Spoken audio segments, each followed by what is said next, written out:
What's happening, everybody? Happy Monday, and welcome to the Dynasty Warzone's kind of mock draft Monday. I do have a guest tonight. His name is Dallas Hyder. He's been on the show before. I'm going to bring him in just 1 second. Just want to make sure to thank you for tuning in at the end of the FF SmackDown. So I'll get into that in a second. Just want to make sure I bring up 5-star reviews. Regardless of what pod platform you listen to the show on, this is the lifeblood of any podcast, is reviews, especially Apple. Don't know why Apple. I just know that it's the one that drives the algorithm. And we're literally two away from 200 official reviews. That can be on Apple, Podbean, Stitcher, what have it. You review it, it helps us get to that magical 200.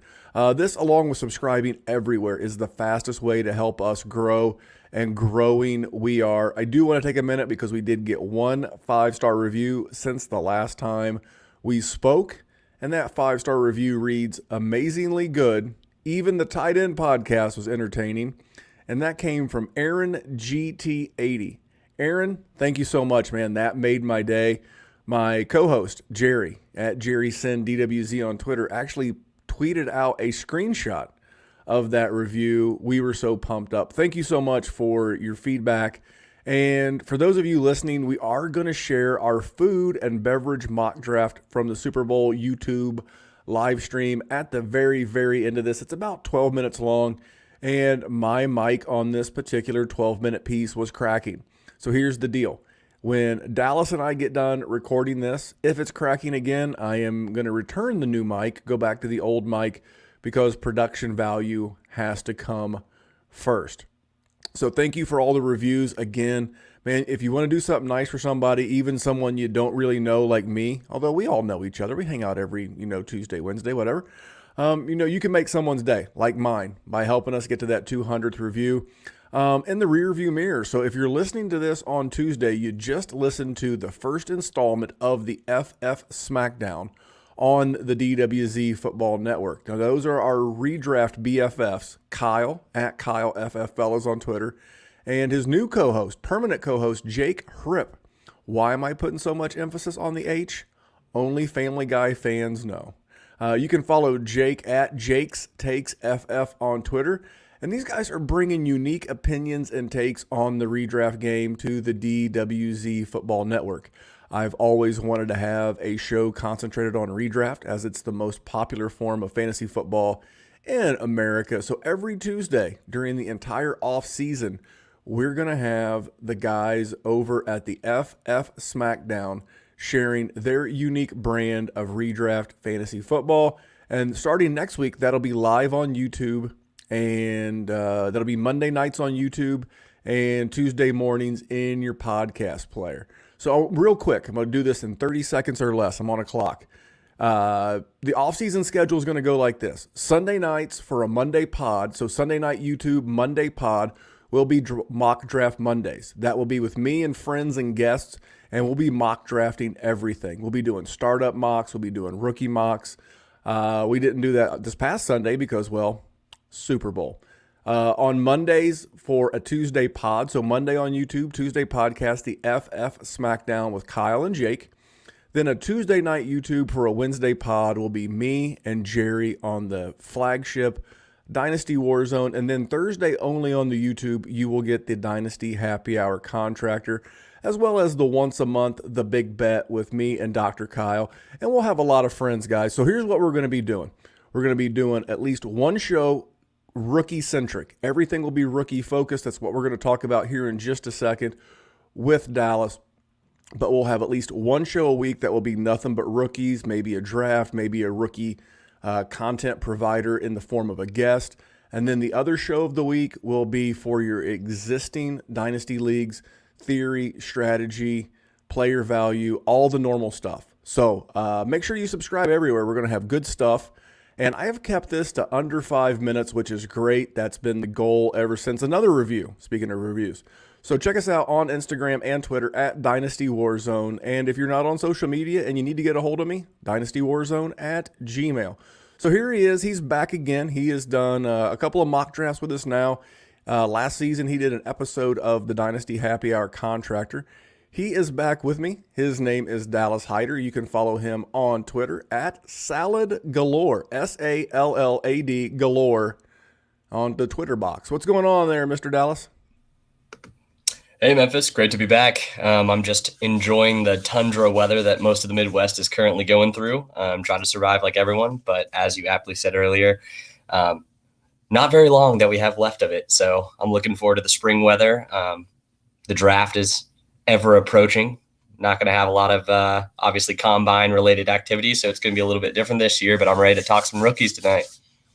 Yeah, so what Dallas and I are going to talk about tonight, and we're going to keep this short. Again, you just sat through the FF Smackdown, the maiden voyage here on the DWZ Football Network, and we're going to draft and keep the spirit of Mock Draft Monday alive, and we're just going to draft some winners from the most recent Senior Bowl. Now, we had a lot going on. We had a full show scheduled last week here on the DWZ, so we did not actually do a lot of Senior Bowl reviewing. We're going to do that tonight. But the one thing I do want to make sure is that I know there is news out there. Jerry and myself, along with our guest Dan Williamson tomorrow night on the Dynasty Warzone, we will discuss all of the coaching hires. And if anything happens, I'll be more than happy to discuss it. If Carson Wentz gets traded between now and then, be more than happy to discuss it. If Deshaun Watson gets traded, more than happy to discuss it. But right now we have so much content to provide for you guys. I am not going to waste your time or my time going down a hypothetical rabbit hole. We'll discuss what actually happens, when it happens, and how it impacts your Dynasty roster. But for now, man, I just want to take a few minutes and go through some Senior Bowl winners.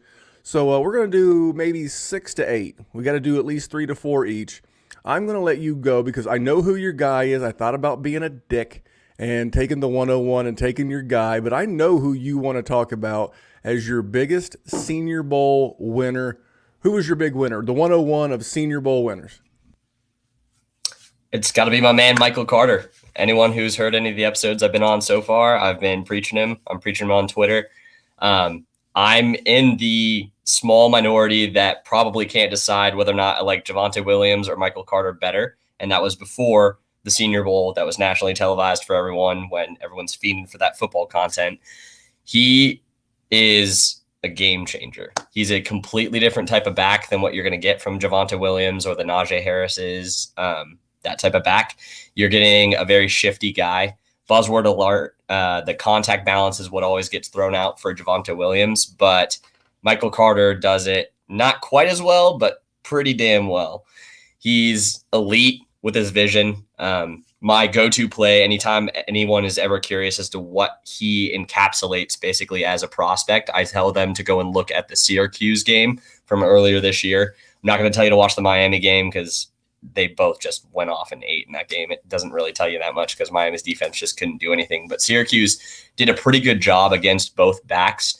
But there's one specific play in the fourth quarter where he catches a ball. He doesn't quite score, but I think he ends up with about 45 yards on it, jukes 2 guys, stiff arms 1 guy, and the vision that he ends up having on that play is exactly what you want in a 3-down back. He's got the prototypical size, a little bit light. He's sitting at about 205 right now, but when I see him, I see Ray Rice. And yeah, you can say, okay, that gets thrown around a lot for smaller backs that are a little bit beefier, but they have the same play style. They're not known for their tackle breaking ability, but they're pretty good at it.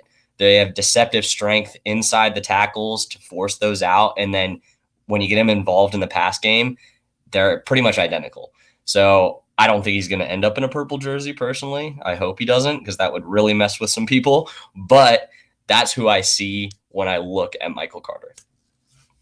Well, I know you are, as the kids like to say, a Michael Carter stan, and that's cool. But here's the thing: I am a huge proponent of collective IQ, not groupthink. I'm not looking for us to go all down the same rabbit hole, echo chamber, whatever term you want to use. But I look for a lot of people that I respect, such as yourself, and what are people saying, and whether it was Lance Zierlein and Dane Brugler on their podcast, whether it was the guys over at Fantasy Pros, just about every service as I was doing my research for this show, they had Michael Carter as a winner leaving this. I will tell you that at 5'7", listed at the Senior Bowl, 5'7", sounds light until you smush it down into a 5'7" package. Then it gets a little bit beefier. The one thing that we're all going to have to be very aware of this year is whatever Senior Bowl slash modified combine pro day metrics we get, we have to take them with a grain of salt. You know, it is the job of a lot of people there to make sure that these players are shown in the brightest light possible. You know, it's good for the university. It's, you know, the higher he gets drafted. Hey, we had a running back, and in this case with North Carolina, maybe 2 running backs drafted high. So it's in their best interest to help these guys out. So I'm going to have to take the advice of the quote unquote film grinders a lot more seriously this year, because the people who do a lot of this by, you know, metrical statistics, whether it be the 40 or burst or speed, they're not going to have as much accurate information. They're going to have information. We just won't know exactly how accurate it is. I also like Michael Carter. I think I like his teammate Javonte Williams just a tick more. I like my running back strapping, and at 225 plus pounds, Mr. Williams fits that bill. But I am going to go to another guy. Now, you went with Mike. I'm going to go with Mac. I'm going to go with Mac Jones. No, before I get into Mac Jones, I forgot to ask you, where are my manners? In a 1 QB league, not super flex, because that changes everything. In a 1 QB league, where do you think you will end up getting Michael Carter? Because, you know, obviously there's a couple running backs ahead of him. What do you think? Where are you comfortable pulling the trigger on your man? Now, obviously you're going to get the option to change your opinion based on where he gets drafted. If he gets drafted to a crap situation, like say behind Derrick Henry in Tennessee, you got to lower your expectation. Knowing what you know today, where would you draft him? The classic answer is going to be team dependent, but for me specifically, if I need a running back, I would say as soon as I have eclipsed the Bateman, Devonta Smith, Waddle range, so I'm looking at the probably 203 to 205, somewhere in that range, I'm pulling the trigger on Michael Carter. I'm not going to be pulling it on Chuba Hubbard. I think that might be a good range for him in a super flex, but I think he's going to be a first rounder. I hate to argue with the guest, but it makes for honest conversation. It may not be good manners, but it's good conversation. Yeah, no, and I hope he is. For me, most of the people that I talk to, they usually aren't big on Michael Carter. They say, yeah, he's good, but they always have him as 6, 7 in the running back rankings. They all have Chuba higher. They all have Etienne higher. They all have Najee up there, Javonte. So when you start looking at the wide receiver depth, you end up seeing that if 5 wide receivers, Trevor Lawrence, and the first 5 running backs go, that's what you're sitting at 112 typically. So then it's just personal flavor, that type of situation that you end up going with. So I would pull the trigger personally. Like in my draft, we've talked about a couple of times, I'm a little bit running back needy. So I'm going to be taking him most likely with the 111, most likely. So that's about the range where I'm forcing the pick based off of need. But the range that I think most people are going to be drafting him in is somewhere around that 203.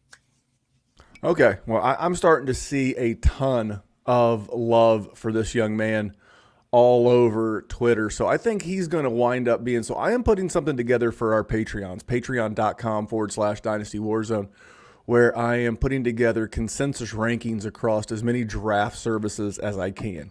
Let me rephrase that draft services that I think are worthy being part of my consensus. And right now he seems to be the consensus 4. There's a little free spoiler alert for you. So a lot of people like this guy. Now again, he's not 4 across the board. Ironically, the only running back that I've charted so far, and I'm about halfway through this project, is Javonte Williams, his teammate. He is the consensus 3. Every service I have pulled into the spreadsheet, they have him as the running back 3. No one has him at 2. Nobody has him at 4. All of the services I've used have him as a locked in number 3. So anyway, my guy is going to be Mac Jones. Again, same thing. Every bit of, I went to Yahoo. I listened again to the Dane Brugler podcast. Just anywhere and everywhere I could. Fantasy Pros. I could not find a service that said that Mac Jones was a loser, even though he didn't play in the game due to I guess injury, we'll call it. But great of him to show up. He is my QB5 in this class, because once you get past Trevor Lawrence, I've got to take a long, hard look at where these guys wind up. So for me, if you saw the picture of him without his shirt on after the national championship game, he is not what we would dub a physical specimen. But I think he could be serviceable, and I guess I always quote my man Izzy Elkafas of the Dynasty Trade Calculator. The cheapest time to get your quarterbacks is in your rookie draft. And for me, in a super flex, I see Mac Jones going, I'm going to say around that 110, 111, 112. He's going to get first-round NFL draft capital, so he's going to get that 3 to 4 year leash that you hope for. And in the right situation, maybe he's your QB3 with QB2 upside. So for me, I would have to go draft as my second biggest winner out of the Senior Bowl behind your Michael Carter will be my Mac Jones. Who is your number 3, and anything with Mac Jones from your perspective? Yeah, I agree with you on Mac Jones. A lot of people are talking about how he was a winner even though he didn't play. My number 3 is actually going to be a guy that also did play, but you would have been shocked that he did based off the stat line that he put up. For Mac Jones, I don't see a lot of faults with his game other than a little bit of lack of experience. He doesn't have a lot of game reps underneath his belt, just this 1 year as the bona fide starter with the splitting last year with Tua's injury. But for me, it's not a sexy pick that I would say, but he kind of reminds me of Andy Dalton.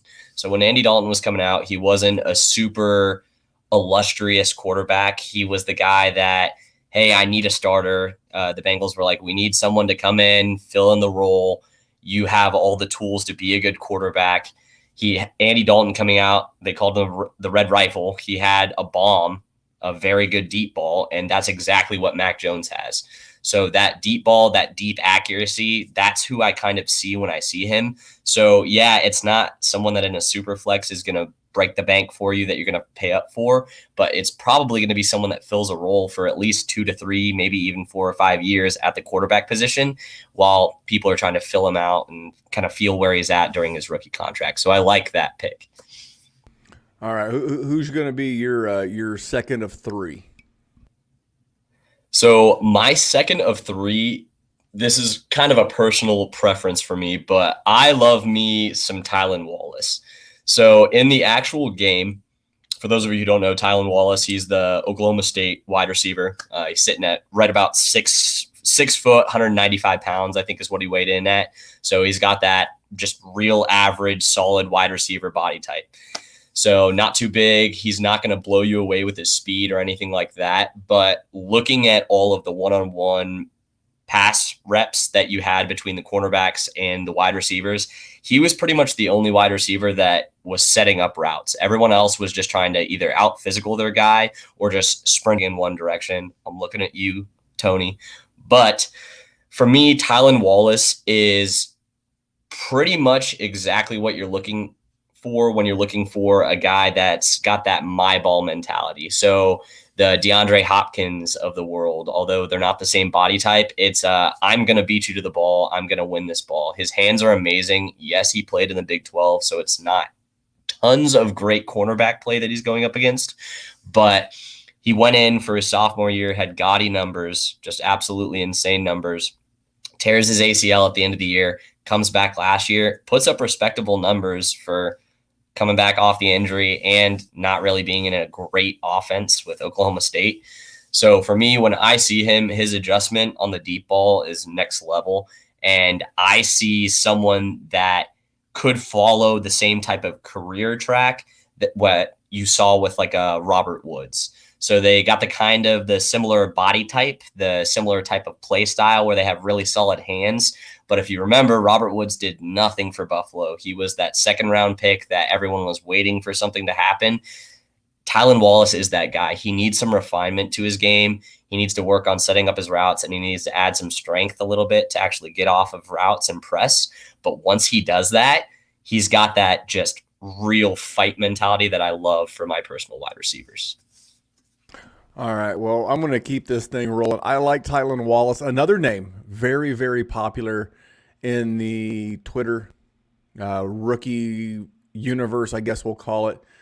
And it's good because very few people, the first two guys you've brought up, so with Michael Carter and Tylan Wallace, the consensus has been mostly positive.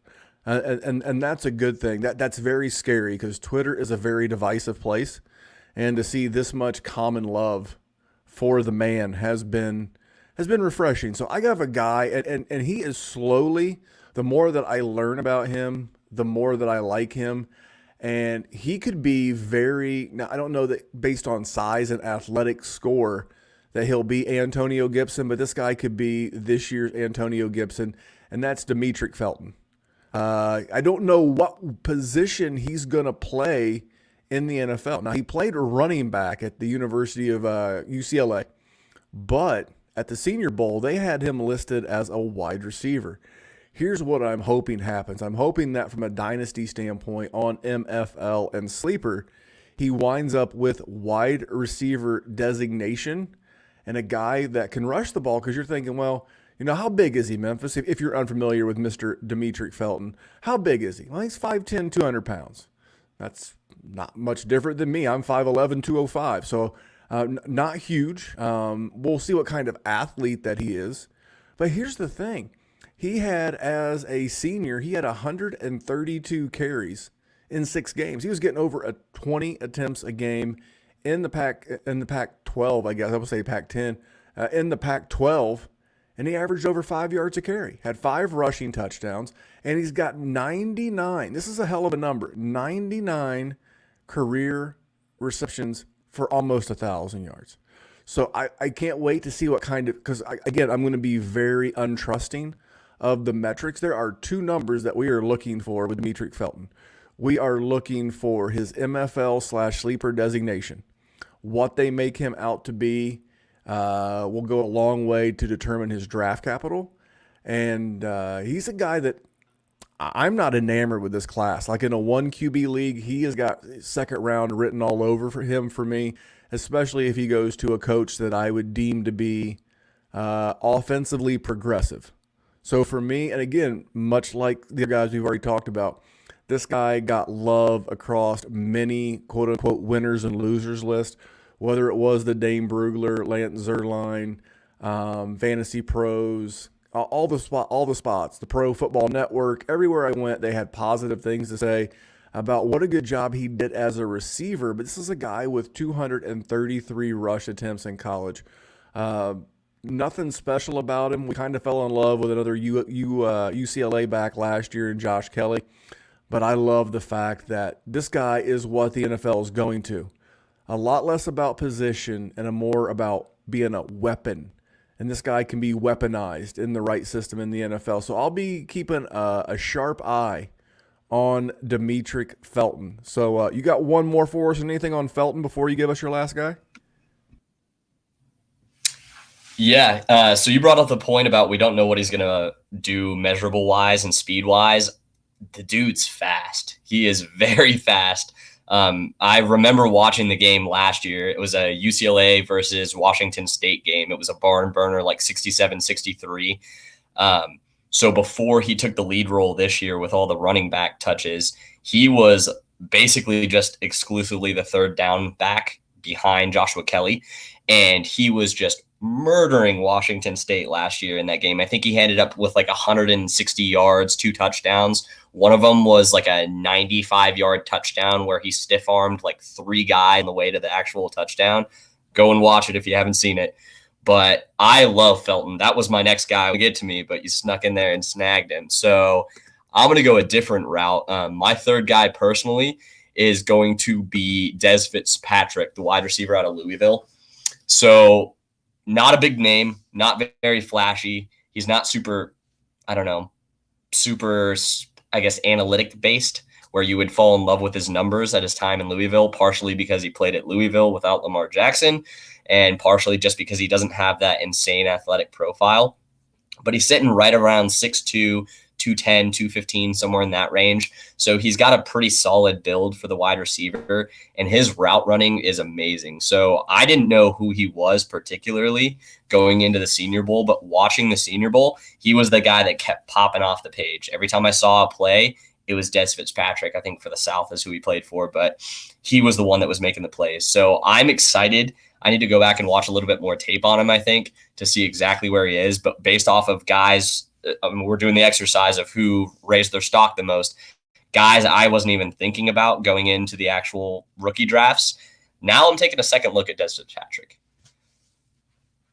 All right, and by the way, as a man with ties to both Kentucky and Tennessee, I will tell you that Louisville, and that's how you pronounce it, Louisville is 100%.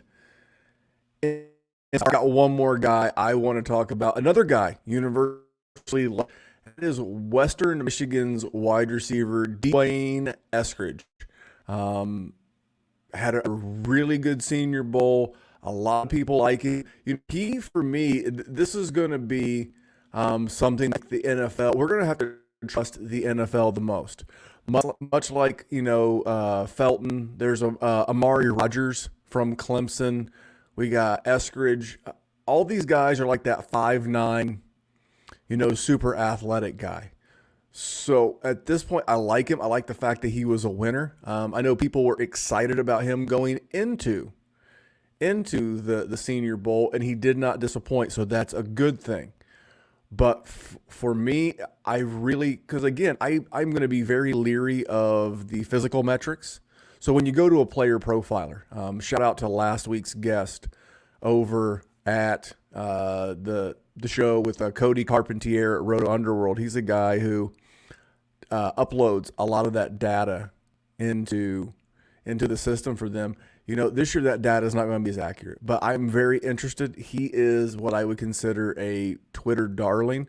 What do you know about Mr. Dwayne Eskridge? So for Dwayne, I think he falls in a similar category kind of to Des Fitzpatrick for me. Personally, I didn't know a lot going into the process. I've started reading up a little bit more on him, and I've been watching a little bit more film on him. He is a really good route runner in the same vein as Des Fitzpatrick. So when you're looking for that edge that's going to set you apart from all the other guys that are roughly 5'9" to 5'10", 185 to 195 pounds that are fast, I want the guy that's a good route runner. Though route running capability coming in is the difference between you getting someone like Antonio Brown versus you getting someone like Christian Kirk. If you don't have that route running capability to separate you when you're the same size, you can have all the same athletic measurables. That's what I'm looking for. So I'm pretty excited to watch a little bit more Eskridge, but I actually don't know a lot about him other than that. All right. Well, real quick before we get out of here, again, I want to keep this short. We just went through the FF Smackdown, and we're going to give you a very audio.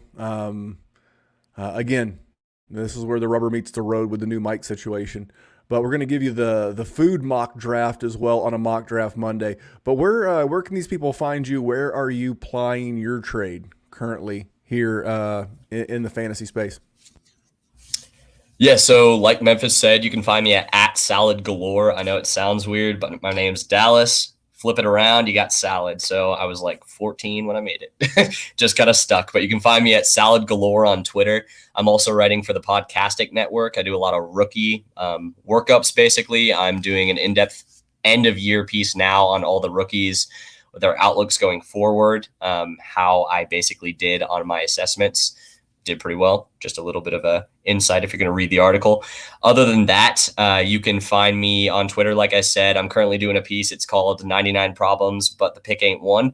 It is a 99-day piece that I started 99 days out from the 2021 NFL draft. I'm going through each team 3 times is what I'm going to end up doing. And it's going to work out perfectly to where we're going through the pick analysis. We're going through my individual take on the pick, and then some fun, kind of weird, outlandish per team questions to kind of wrap it up before we get to the draft. But that's about all I got going on other than school right now. Well, education's important, young man. And it's funny that you say that about your Twitter handle. So I used to play a lot of Call of Duty, and I know Call of Duty Warzone, they stole that, they borrowed that. But, well, they say imitation is the greatest form of flattery.